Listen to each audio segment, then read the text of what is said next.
October 30th, 1974. That's when Ali fought Foreman. That's almost 50 years ago, and we're still talking about it to this day. That just goes to show how important it was for Ali's career and for boxing overall. Ali was not supposed to win the Rumble in the Jungle. The win propelled him into legendary status. Ali was from the previous generation, being 32 years old, almost 33, and Foreman, 24, was the new generation. Ali was not that young dancing master mover with impeccable reflexes he once had against guys like Sonny Liston. Before Ali was exiled from boxing, he was almost impossible to hit clean on the chin. The version after that exile became more of a battling champion. He would take punches quite often, and since he had an iron chin, was able to rely on that. Ali's reflexes and conditioning were not on par as before, but he still had quick hands, and in spurts, he would dance around the ring before having to slow down. He also sat down on his punches more after coming back, so he would hit opponents much harder. To take breaks, sometimes he would put up both hands and let opponents unload on him. He tried that in the Frazier fight, but it failed due to Frazier pacing himself. George Foreman was like that reincarnation of Liston and modeled his persona after him. Foreman was Liston's protege and looked up to him. He had trained with him, so he definitely had extra motivation to avenge his hero, who had lost to Ali twice. Foreman could be seen as one of the first true modern heavyweights. At 6'4" and 220 pounds, he was solid. Ali was smaller in comparison. He had all the odds against him. The stage was set. It was a fight of epic proportions. Both fighters were getting $5 million, record money at that time. The way that the promoter was able to secure that kind of money was because the president of Zaire put up the money to elevate his country into the global stage. Most people had Foreman picked as the winner. He had developed an aura of invincibility. He was undefeated at 40-0 with 37 KOs. That is a high KO ratio. Big George had walked through two of Ali's toughest opponents, the only two men to have beaten Ali at that point. He breezed past Joe Frazier in a vicious way. He ripped the title off the man who had given Ali his first loss, the man who had knocked Ali down in the 15th round. Foreman was seen as just another challenge to Joe Frazier's title. He shocked everyone ringside with the brutal fashion in which he won. He knocked Frazier down like 6 times in 2 rounds. Credit to Frazier for being able to continue to get up. Most fighters wouldn't have been able to even get up once. At one point, a Foreman uppercut lifted Frazier off the ground. Howard Cosell was ringside when he said his famous line of "Down goes Frazier." Angelo Nandi was heard shouting and pleading to the referee to stop the fight. He feared for Frazier that it could be the end of him. As champion, Foreman defended his title against Ken Norton, who had beaten Ali in their first fight by decision and had earned him the nickname the Jawbreaker. In the rematch, Ali won a close, contested, controversial decision against Norton. Foreman, on the other hand, walked Norton down and knocked him out with a vicious combination of punches in just 2 rounds. With that result, no one thought Ali stood a chance at winning. Howard Cosell, a longtime friend of Ali, summed it up in this manner. The time may have come to say goodbye to Muhammad Ali, because very honestly, I don't think he can beat George Foreman.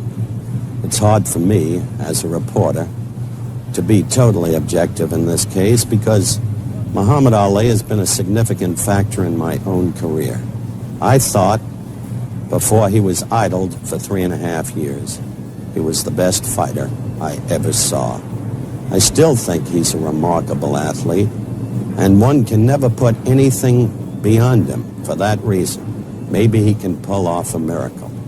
But against George Foreman, so young, so strong, so fearless, against George Foreman, who does away with his opponents one after another in less than 3 rounds, it's hard for me to conjure with that. Most people were actually worried for Ali's well-being. They thought Foreman might severely damage Ali, since he hit so hard and Ali had that will and determination not to quit and too much pride, which would likely amount to him absorbing an incredible amount of damage and potentially be knocked out into retirement. Ali himself had said that this would be the last fight, win or lose. It goes to show he knew his skills had diminished and he didn't have that same drive as he had as a young man, having avenged his loss to Frazier, and if he won the title again, He could ride off into the sunset and retire as champion, which in retrospect, I wish he had retired after that fight. But that kind of money he could make as champion was too much to leave on the table. Also, the fame that came from being champion made him continue fighting. The pre-fight atmosphere was one of dread. Even seeing Foreman hitting the heavy bag in preparation for the fight was a sight that was fear-inducing. Both fighters, they trained in the same facilities at different times. When Ali would walk by and Foreman was hitting that bag, he wouldn't acknowledge it since it would put doubts in his mind. When Foreman hit the heavy bag, you could hear the thudding punches, and after he was done, he would leave a watermelon-sized dent in the large 300-pound bag. I never seen anyone else hit the bag like that. The task at hand was impossible, and one of the only people who believed he could win was Ali himself. Ali would not show fear of Foreman. In fact, he would taunt him and make fun of him. He nicknamed him the Mummy since Foreman had a rigid way of fighting and would reach for his opponents. Ali described the fight in this manner. That I'll dance on this man.